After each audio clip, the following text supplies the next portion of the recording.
자, 창세기 47장 7절로 12절 말씀입니다. 자, 창세기 하나님 말씀 47장 7절로 12절 말씀입니다.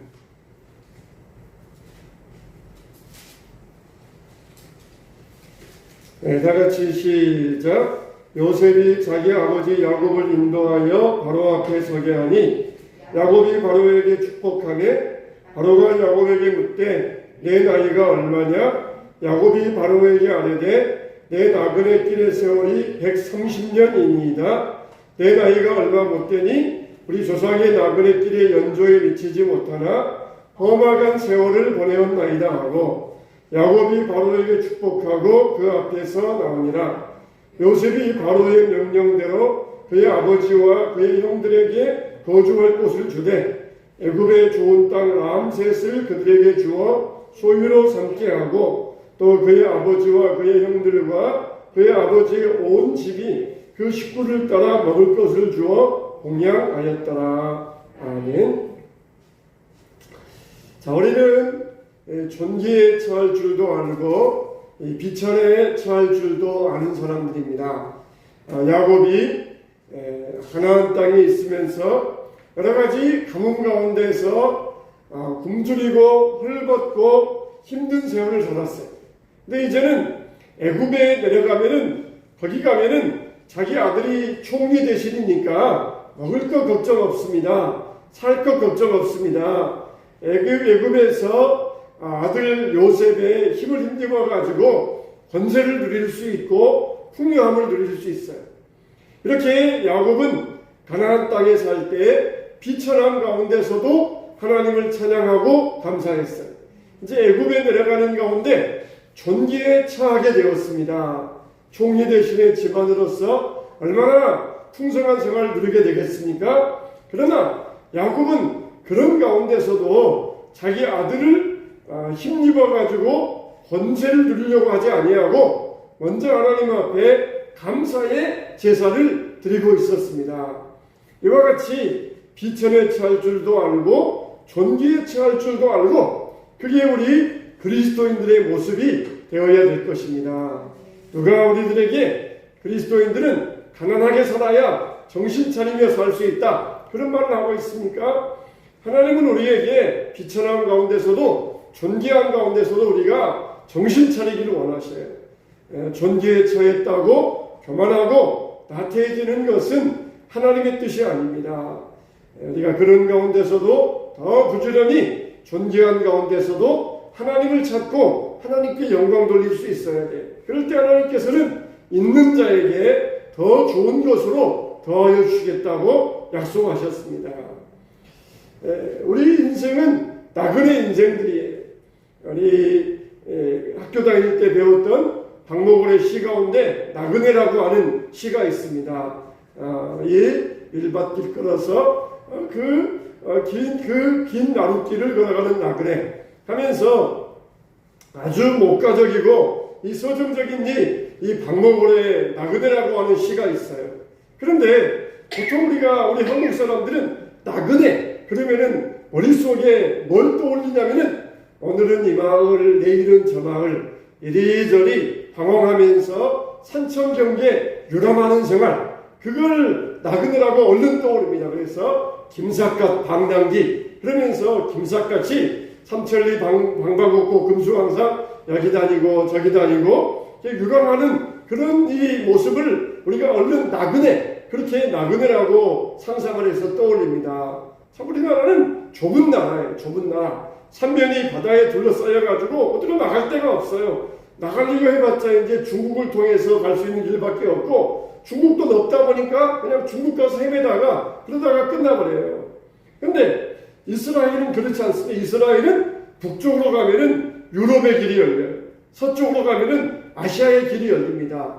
북쪽으로 가면은 아프리카의 길이 열려요. 이제 지중해 동쪽은 지중해 이것도 건너가면은 또 길이 열리지만 이렇게 거의 사방으로 트여져 있습니다. 그러니까 유럽으로도 건너가기 쉽고 아시아로 또 밑으로 가면은 애굽으로 내려가서 아프리카로 이렇게 길이 열려져 있어요. 그러니까 이스라엘 사람들은 어디를 향하여 나그네를 떠난다. 그러면 보통 몇 년을 계획합니다. 그래가지고 어디 가서 유럽 가서 또 아프리카에 가서 아시아에 가서 몇 년을 있다 돌아오겠다. 그러니 분명한 이스라엘에게 있어서 나그네 그러면은 분명한 목적지가 있습니다. 목적지가 있어서 내가 여기서 출발하여서 거기를 가서 내가 몇 년 동안 지내다가 어떻게 하고 돌아오겠다. 그런 분명한 목적지가 있어요. 그러니까 우리 생각에는 한국 사람 생각에는 나그네 그러면은 뭐 정처도 없고 그냥 바람 따라 구름 따라 그냥 길이 가는 대로 길이 가는 대로 이 마을 갔다가 저 마을 갔다가 여기서 유수가하고 저기서 유수가하고 그렇게 그냥 목적 없이 떠도는 것을 나그네라 그러는데 이스라엘 사람들은 그게 아니에요. 나그네 그러면은 분명한 목적지가 있습니다. 출발해서 목적지 내가 거기를 가서 어떻게 하고 하겠다. 그래서 출발지가 있고 목적지가 있어요. 결국 최종적인 목적지는 출발지입니다. 그 목적지를 향하여서 다시 돌아오는 것 분명한 목적을 가지고 해요. 그래서 나그네 광야를 걸어가고 또 산을 지나가고 사막을 지나가고 그렇게 여러 나라를 지나가면서 몇 년 동안을 그렇게 걸쳐서 와요. 우리가 아는 것처럼 동방 박사들도 별을 따라 예수님을 만나러 왔는데 그들이 걸어온 시간이 얼마냐? 우리가 생각할 때 보통 2년 정도라고 해요. 2년 정도. 2년 정도를 동방의 그 먼 길에서 아시아 어느 길에선가 와가지고 인도 쪽인지 아마 그쪽에서 2년으로 와가지고 예수님을 만나고 그리고 또 돌아갑니다. 이렇게 이들의 나그네 인생은 여정은 방황하는 게 아니라 분명한 목적지가 있어요. 그러니까 여러분 우리가 성경적으로 볼 때에 우리 인생을 나그네라고 그랬어요. 우리는 나그네 어떤 인생입니까? 우리가 돌아가야 될 영원한 본향이 있어요. 그건 어디입니까? 하나님 계신 천국이지 않습니까? 그래서 우리는 그곳에서 출발해 왔고 이곳에서 목적을 가지고 살다가 다시 우리가 온 곳으로 돌아가는 최종적인 목적지 그게 바로 나그네 인생이에요. 그냥 우리 한국 사람의 인식처럼 여기저기 왔다 갔다가 유랑하다가 그냥 객사하고 그렇게 어딘지 모르게 왔다 갔다가 떠나다가 살고 죽는 것 그게 나그네가 아니에요. 우리는 하나님의 본향으로 돌아가는 분명한 목적지가 있어야 됩니다. 근데 여기서 보면은 또 우리의 영혼의 기원이 나와요. 그러면은 우리 영혼은 언제 생겼느냐? 우리 육신은 그러잖아요. 어머니 뱃속에서 태아가 잉태할 때 그때 이제 우리 육신이 시작이 되잖아요. 그래서 우리 기독교에서는 철저히 낙태를 반대합니다. 그러니까 이 어머니 뱃속에서 육신의 태아가 잉태할 때에 그때 영혼이 생겼느냐? 아니면은 우리 인간의 영혼이 원래 하나님 전에 만세 전에 있었는데 그때 육신이 생길 때 하나님께서 어머니 뱃속으로 영혼을 보내주셔가지고 그때 육신과 영혼이 만나느냐? 그렇게 이제 논쟁이 있어요. 근데 제가 생각할 때에는 분명히 아버지께서 일하시니 나도 일하신다 그랬던 것처럼 어머니 뱃속에서 육신이 만들어질 때에 그때 영혼도 함께 창조된다고 저는 그렇게 믿고 있어요. 그러니까 엄밀한 의미에서 우리는 다 창조자예요. 엄마 아빠는 창조자입니다. 육신이 이루어질 때에 그때 영혼도 만들어져요. 만일 이 육신이 이루어지지 않으면 영혼도 없어요. 근데 만일 육신이 만들어졌는데 그 아이를 낙태시켜버리면 그거는 영혼을 죽이는 생명을 살해하는 살인과 마찬가지입니다. 그래서 우리는 기독교의 철저히 낙태를 반대. 아직은 태아가 사주가 안 됐고 아직은 착상이 안 됐고 그건 다 변명에 불과해요. 그와 동시에 육신이 시작되면서 영혼도 창조되면서 우리가 나온다고 생각합니다. 육신이 안 만들어졌으면 어떤 영혼이 구천이 떠도는 게 아니에요. 그때 영혼이 만들어지면서 우리가 아이가 태어나는 것이. 그러니까 엄마 아빠가 창조주이고 창조자이고 하나님이 창조자예요. 아버지가 일하시니 지금도 하나님은 창조 작업을 하고 계셔요. 인간의 영혼을 만드시면서 창조 작업을 하고 계십니다. 이렇게 우리는 이 어머니 뱃속에서 왔다가 다시 우리가 돌아가야 되는데 우리가 돌아가야 될 목적지는 어디냐? 하나님이 계신 곳, 천국이라는 것이. 이제 야곱이 꿈에 그리던 요셉을 만나기 위해서 애굽으로 내려갑니다. 얼마나 13년 동안 죽은 줄만 알았던 아들이 살아있을 때에 그것도 애굽의 총리 대신 되었을 때 얼마나 기뻤겠습니까? 그냥 둘이 얼싸안고 아마 눈물바다를 이루었을 것이에요. 근데 이렇게 야곱과 해후를 나눈 다음에 이제 야곱은 바로를 찾아갑니다. 바로 앞에 서가지고 바로를 만나게 돼요. 그때 바로 왕의 질문이 뭡니까? 내 나이가 몇 살이냐? 내 나이가 몇이냐? 그런 질문을 야곱에게 합니다.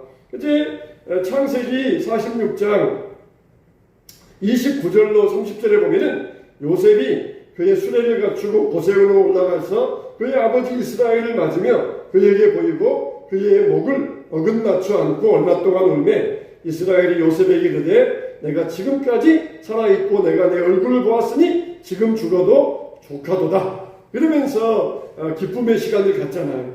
그런 다음에 이제 바로를 만나게 되는데 내 나이가 몇 살이냐? 내 나이가 130년이입니다. 비록 내 조상에 비해서 내 나이가 많지 못하지만은 내가 험악한 세월을 살았나이다. 나그네 생활을 살았나이다. 그랬어요. 이때 이제 야곱에게 있어서 나그네 하면은 가나안 땅을 떠나서 하란으로 갔다가 또 숫곳에서 세겜에서 방황하다가 가나안 땅에 내려왔어요. 근데 또 다시 지금 애굽으로 내려갔잖아요. 자기는 다시 가나안 땅으로 돌아가야 된다는 것이에요. 이게 야곱에게 있어서 염두에 두고 있는 그 본향은 가나안 땅이에요. 그렇지만은 궁극적으로 돌아가야 될 본향은 하늘나라이지 않습니까? 가나안 땅에 살다가 아버지 이삭을 떠나 살다가 그렇게 방황하다가 가나안 땅에 돌아와서 이제 또 어느 정도 정착할 만하게 되니까 다시 이제 애굽 나라, 애굽에 내려오게 되었다는 것이에요. 참 나는 이렇게 험악한 세월을 살았나이다. 그러면서 바로에게 답변을 합니다.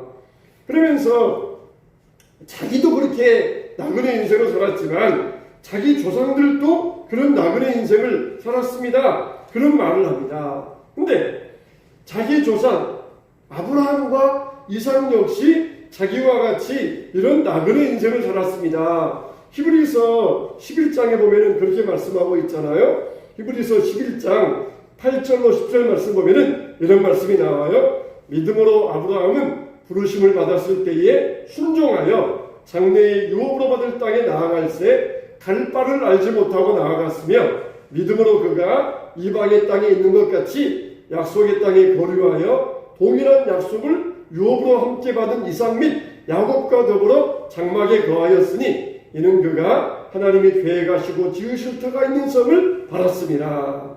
또 13절로 16절에 있으면 한번 잘 들어보세요. 이 사람들은 다 믿음을 따라 죽었으며 약속을 받지 못하였을 때 그것들을 멀리서 보고 환영하며 또 땅에서는 외국인과 나그네임을 증언하였으니 그들이 이같이 말하는 것은 자기들이 본향 찾는 자임을 나타냅니다. 그들이 나온 바 본향을 생각하였더라면 돌아갈 기회가 있었으려니와 그들이 이제는 더 나은 본향을 사모하니 곧 하늘에 있는 것이라. 이러므로 하나님이 그들의 하나님이라 일컬음 받으심을 부끄러워하지 아니하시고 그들을 위하여 한 성을 예비하셨느니라. 할렐루야. 야곱은 정말 하란에 갔다가 여기 왔다가 또 이제 말년에 애굽으로 내려가는 정말 정치 없는 생활을 살았어요. 반면에 아브라함과 이삭은 그래도 특히 아버지 이삭은 거의 가나안 땅에서만 살았습니다. 근데 아브라함과 이삭과 자기를 이렇게 한꺼번에 통틀어 가지고 자기는 조상과 같이 나그네 인생을 살았다는 것이에요. 아브라함과 이삭에게 있어서 나그네 인생은 좀 더 의미가 있잖아요. 그러니까 아브라함과 이삭은 이 땅에다가 집착하지 않았다는 것이에요. 언제든지 하나님께서 부르시면은 갈 준비를 하고 살았다. 그게 바로 아브라함과 이삭의 인생을 증명하고 있다는 것입니다. 우리나라 사람도 그렇지만은 세계 어느 사람들이 있는지 다 땅에 대한 욕심을 가지고 있어요. 땅에 대한 욕심, 땅을 얻기 위한 욕심, 돈만 있으면은 땅을 사고 싶은 욕심. 아브라함과 이삭은 돈이 있었어요. 근데 땅을 사지 않았습니다. 왜 그래요? 언제든지 하나님이 부르시면은 갈 준비를 하고 이 땅이 우리의 영원한 적장지가 아니다. 그런 마음속에 항상 나그네라고 하는 마음을 마음속에 두고 살았기 때문에 아브라함과 야곱은 그런 인생을 살았다는 것이에요. 아브라함, 이삭은 그렇게 여러 지역을 떠돌지 않았지만 항상 자기는 영원한 본향이 있다. 그걸 믿고 세상에 집착하지 아니하고 언제든지 하나님이 부르시면은 갈 준비를 하고 살았다. 그래서 나도 우리 조상처럼 나그네 삶을 살았나이다. 그렇게 고백하고 있어요. 베드로전서 또 1장에 보면은 이런 말씀이 나옵니다. 베드로전서 1장 1절로 2절에 보니까 예수 그리스도의 사도 베드로는 본도, 갈라디아, 갑바도기아, 또 아시아와 비두니아에 흩어진 나그네, 곧 하나님 아버지의 미리 아심을 따라 성령이 거룩하게 하심으로 순종함과 예수 그리스도의 피뿌림을 얻기 위하여 택하심을 받은 자들에게 편지하노니 은혜와 평강이 너희에게 더욱 많을지어다. 이렇게 말씀하고 있어요. 여기 나오는 나그네는 누구입니까? 바로 우리들을 이야기하고 있는 것이에요. 자, 너희들은 어떤 사람들이냐? 너희들은 이 땅이 전부가 아니다. 이 땅이 전부인 것처럼 이 땅에서 집을 짓고 이 땅에서 섬을 쌓고 이 땅에서 땅을 얻고 이 땅에서 정착하면서 살아가야 될 이 땅이 전부가인 인생이 아니다. 너희는 나그네들이다. 이 땅은 잠깐 거쳐가는 곳이고 우리가 가야 될 영원한 목적지는 본향 하늘나라에 있다. 그걸 지금 여기에서 알려주고 있는 것이에요. 그래서 베드로전서 또 2장 11절에 보면은 사랑하는 자들아 거류민과 나그네와 같은 너희를 권하노니 영혼을 거슬려 싸우는 육체의 정욕을 제어하라. 그런 말씀이 나와요. 그러니까 예수 믿는 사람들은 모두가 다 나그네들이에요. 베드로가 이 성경을 기록할 때에는 정말 흩어진 나그네들이었어요.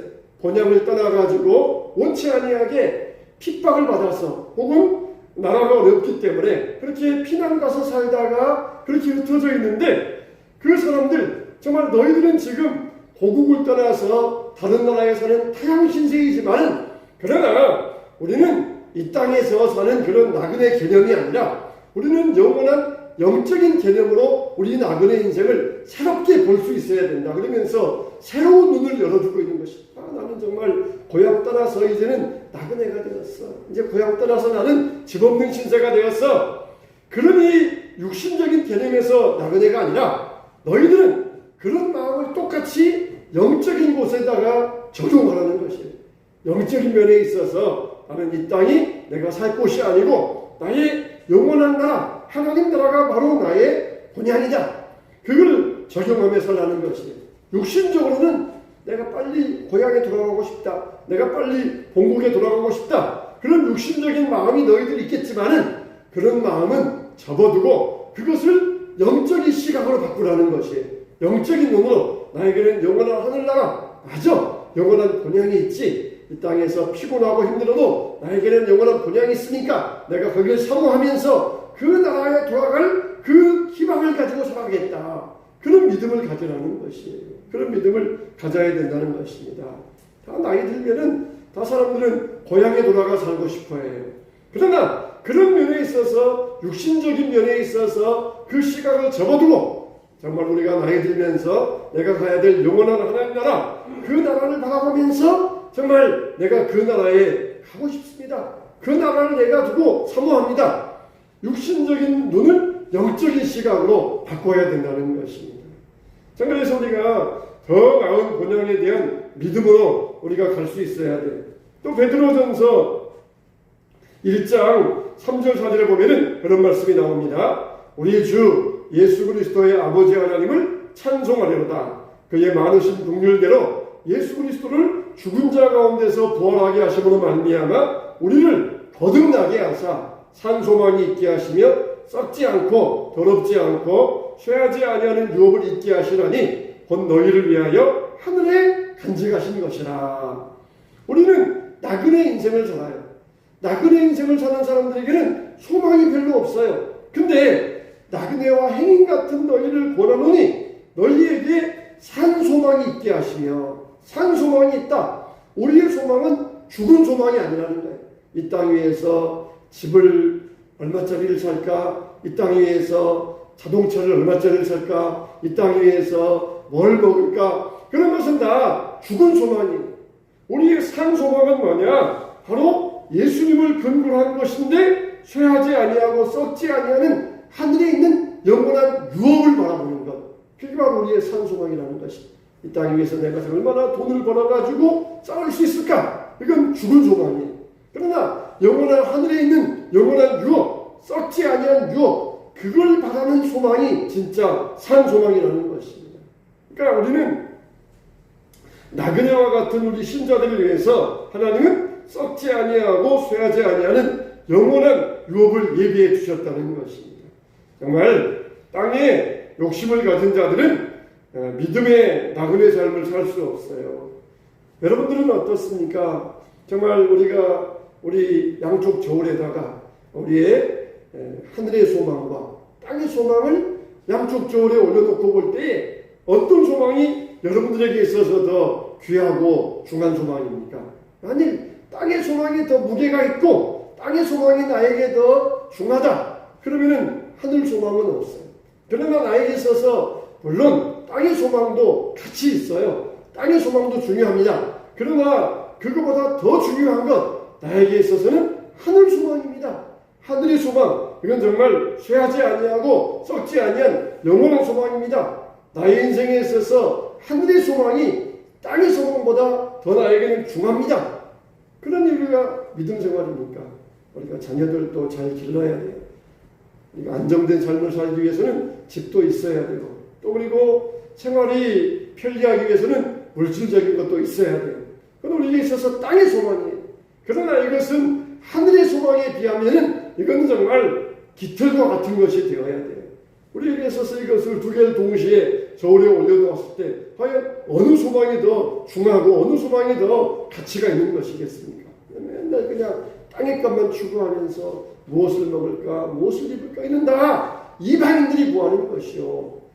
하늘에 계신 하나님의 백성의 하나님의 자녀들은 먼저 그의 나라와 그의 의를 구하는 삶이 되어야 된다는 것입니다. 우리는 정말 본향에 대한 믿음이 없이는 나그네 인생을 살아갈 수가 없어요. 왜요? 여기에 대해서 집착하고 있는데 하나님께서 우리를 부르시면은 미련 없이 떠날 수 있겠습니까? 미련 없이 갈 수 있겠습니까? 세상과 타협하면은 나그네가 될 수 없어요. 그런데 나그네로 살기 위해서는 어떻게 살아야 되느냐? 여기 베드로전서 2장에 보면 뭐라고 했습니까? 육체의 정욕을 제어하라. 그렇게 말씀하고 있어요. 땅에 있는 육신을 죽이고 그리고 육체의 정욕을 제어해야 된다는 것입니다. 땅의 것은 육의 것이기 때문에 하늘의 소망을 갖기 위해서는 땅의 소망 그리고 육체의 소망, 육체의 정욕을 적절하게 통제할 수 있어야 돼요. 우리는 안 먹으면 못 살아요. 잠 안 자면 못 삽니다. 그러나 이것을 다 우리가 적절하게 통제할 수 있어야 돼요. 많이 먹고 많이 자고 많이 놀고 그거는 육체의 정욕을 제어 못하는 것이에요. 그래서 우리가 하늘 소망을 얻기 위해서 땅에 있는 것, 육체의 정욕을 적절하게 제어하면서 살아가야 그게 바로 정말 하늘의 소망을 가진 자라 이렇게 말씀하고 있어요. 근데 세상 사람들이 이걸 싫어합니다. 어떻게 하면 더 많이 가질까? 많이 먹을까? 어떻게 하면 더 많이 소유할까? 이게 세상 사람들의 삶의 방식이에요. 어떻게 하면 그냥 더 많이 소유할까? 왜 그렇습니까? 만족을 못해요. 나보다 더 가진 사람이 있으니까 만족을 못해요. 내가 저 사람보다 더 가져야 될 텐데 그 사람을 올라가면은 또 다른 사람 끝이 없기 때문에 세상에서는 만족감이 없어요. 다 이런 걸 싫어합니다. 육신의 정욕을 제어하라. 내가 육신의 정욕을 채워가고 내가 더 육신의 정욕을 늘려가야 되는데 그걸 그만두라, 제어하라. 이걸 사람들은 싫어합니다. 그러니까 땅의 것에 집착하다 보면은 더 나은 모양을 사모하지 못하게 돼요.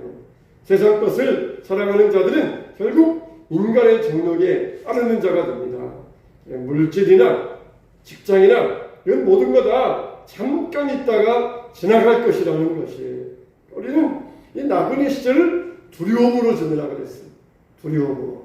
우리가 이 나그네 시절, 잠깐 동안 지나가는 이 나그네 시절 어떻게 지내느냐에 따라서 우리의 영혼이 결정됩니다. 나그네 시절을 육신의 정욕에 따라서 육신의 쾌락만 추구하다 보면은 결국 영혼은 지옥 생활하게 돼요. 그러나 잠깐 살아가는 이 나그네 생활에서 육체의 중력을 제어하면서 다스리면 땅의 소망을 죽이고 하늘의 소망을 가지면 우리는 영원한 하나님 나라, 하늘나라를 유업으로 얻게 되는 것입니다. 우리에게는 얼마나 영광스러운 장래가 보장되어 있습니까? 세상이 전부가 아니에요. 눈에 보이는 게 전부가 아니에요. 눈에 보이는 게 전부가 아닙니다. 눈에 보이는 게 전부라. 그러면은 어렸을 때 순교당하고 어렸을 때 세상 떠난 사람들은 얼마나 불행한 사람들이겠습니까?